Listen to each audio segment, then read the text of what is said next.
For more on this, Shai Franklin, who is a senior fellow at the Dietrich Bonhoeffer Institute, joins us now from New York. Hi there. It's good seeing you once more.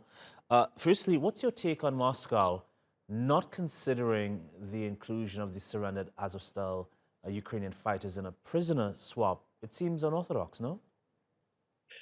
They have this narrative that Ukraine is run by Nazis, and the Azov battalion is identified as a right-wing militia. So they want to push that narrative. If they treat them as normal prisoners of war, which they are, then it will undermine this fiction that they've created that Ukraine is somehow run by Nazis and that justifies the entire invasion of Ukraine. Then what do you surmise will happen to those particular surrendered fighters?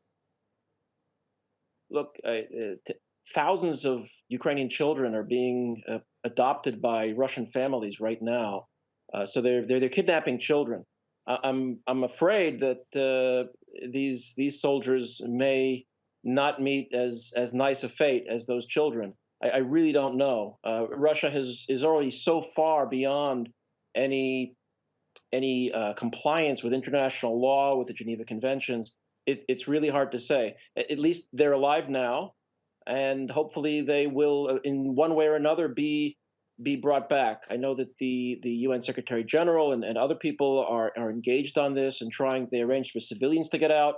Maybe they'll work out some deal.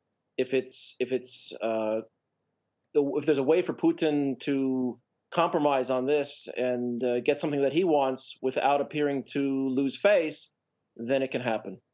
And meanwhile, President Zelensky signed a decree establishing a commission to assess damage caused by Russia's aggression, which is meant to ensure full compensation for the damages caused to Ukraine.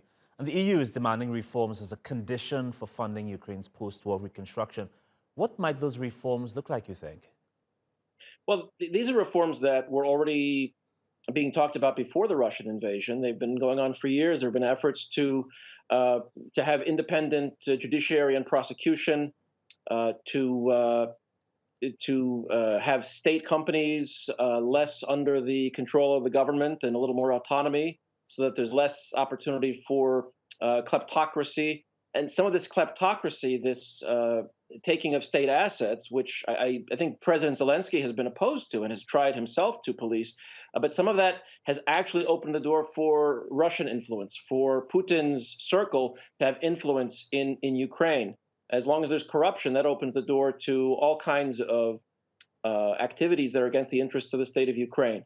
So I think given everything that's going on in Ukraine, there will definitely be a lot more momentum for making the kinds of changes that were already along the way. And let's remember, not only the European Union, but when Joe Biden was vice president, he focused a lot on reforming Ukraine and getting assistance to Ukraine.